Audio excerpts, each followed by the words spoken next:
আজি ভাৰতীয় চাহ মজদুৰ সংঘৰ কাৰ্যনিৰ্বাহক সভা গোলাঘাট শাখা কাৰ্যালয়ত আয়োজন কৰা হৈছিল। বিভিন্ন প্ৰান্তৰ পৰা কেন্দ্ৰীয় সমিতিৰ বিষয়ববীয়াসকল উপস্থিত আছিল আৰু ইয়াত কিছুমান প্ৰস্তাৱ লোৱা হৈছে। প্ৰস্তাৱসমূহ আমি আচলতে কাৰ্যকৰী কৰিবৰ বাবে আমি মাননীয় শ্ৰম মন্ত্ৰী ডাঙৰীয়ালৈ প্ৰেৰণ কৰিবৰ কাৰণে অহাকালিলৈ আমি যাম। গতিকে প্ৰস্তাৱসমূহ আমি আমাৰ এক্সিকিউটিভ কমিটিত যিবিলাক সিদ্ধান্ত হৈছিল সেইসমূহ আচলতে আমি আপোনালোকৰ আগত অৱগত কৰিছোঁ। অসমৰ প্ৰতিখন চাহ বাগিচাৰ শ্ৰমিকৰ ঘৰত শৌচালয় আৰু পকা ঘৰ দিয়াৰ কিন্তু ব্যৱস্থা গ্ৰহণ কৰিব লাগে। আমি অসমৰ প্ৰত্যেকখন চাহ বাগিচাত চিকিৎসক নিযুক্তি দিবৰ কাৰণে আমি আজি প্ৰস্তাৱ গ্ৰহণ কৰিছোঁ। আৰু অসমৰ প্ৰতিখন চাহ বাগিচাত টিফিন খোৱা সময়ত শ্ৰমিকসকলে চাহ বাগিচাত ৰ'দে বৰষুণে তিতি মেলি টিফিন খায়। তাত পাকঘৰো নাই, ভাল ধৰণে তাৰমানে তেওঁলোকে বহি টিফিনটো খাবৰ কাৰণে 12টা বজাত, যিটো নেকি আমাৰ চালানত।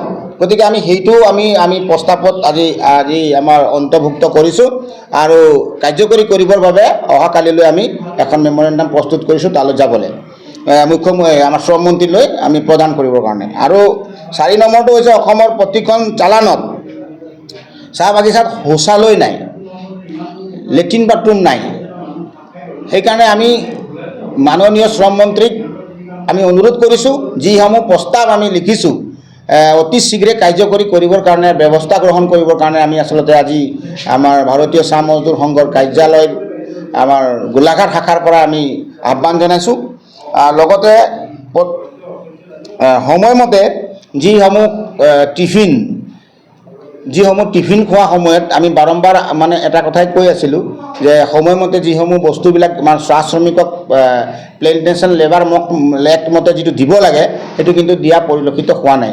আমি ছাতা হওক, চেণ্ডেল হওক, মানে যিবিলাক মেচিন যে মাৰে, বিষাক্ত দৰৱবিলাক মাৰে, সেই দৰৱ যিবিলাক মৰা শ্ৰমিকসকলৰ হেণ্ড গ্ল'ভছ, তেওঁলোকৰ পোছাক, তেওঁলোকৰ জোতা, এইবিলাক মানে তেওঁলোকে পৰিধান নকৰাকৈ বাগিচাসমূহত তেওঁলোকে মেচিন মাৰা পৰিলক্ষিত হয়। গতিকে আমিও অনুৰোধ কৰিছোঁ এইসমূহ তাৰমানে যিসমূহ পোছাক, যিসমূহ ছাতা, তিৰপাল, যিমান ৰেচন, সকলোখিনি আচলতে সময়মতে দিয়াৰ এক ব্যৱস্থা গ্ৰহণ কৰিবৰ কাৰণে আমি আজি আহ্বান জনাইছোঁ। আৰু আমি প্ৰস্তাৱ কেইটামান আমি লৈছোঁ অহাকালিলৈ দিবলৈ। লগতে চিলড্ৰেন যিটো চাইল্ড কেয়াৰ চেণ্টাৰ কৈছে, ক্ৰেপছ হাউচ চাইল্ড কেয়াৰ চেণ্টাৰ আচলতে বনাইছে, আমি গম পাইছোঁ বনোৱা, কিন্তু অলপ ৰাইজৰ মানে জ্ঞাতৰ অৰ্থে সকলোখিনি আমাক ইনফৰ্মেশ্যন দিছে যে বস্তুটো সৰু হৈছে, অলপ ডাঙৰ হ'ব লাগে, ডাঙৰকৈ বনাব লাগে বুলি তেওঁলোকে কৈছে। গতিকে একো নাই, আমি এইটো আদৰণীয় পদক্ষেপ। মাননীয় মুখ্যমন্ত্ৰী ডাঙৰীয়াৰ নেতৃত্বত আচলতে শ্ৰম মন্ত্ৰীৰ সহযোগত এইখিনি কাম আগবাঢ়িছে আৰু আমি আশা কৰিছোঁ যিকেইটা আমি প্ৰস্তাৱ আজি লৈছোঁ আমি কাৰ্যকৰী কৰিবৰ কাৰণে মাননীয় শ্ৰম মন্ত্ৰী ডাঙৰীয়ালৈ দিম।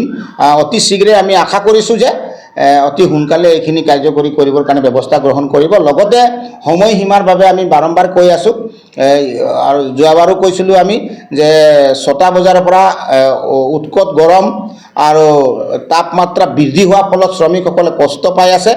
গতিকে বেমাৰ আজাৰ প্ৰতি লক্ষ্য ৰাখি, তেওঁলোকৰ যি স্বাস্থ্যৰ প্ৰতি লক্ষ্য ৰাখি যাতে মেনেজমেণ্টৰ লগত আলোচনা কৰি আমাৰ যিসকল মালিক অধিকাৰী স্বত্বাধিকাৰীসকল আছে তেওঁলোকৰ লগত আলোচনা কৰি এটা ইনষ্ট্ৰাকশ্যন যাতে ইছ্যু কৰিবৰ কাৰণে আমি ভাৰতীয় চাহ মজদুৰ সংঘই অনুৰোধ জনাইছোঁ।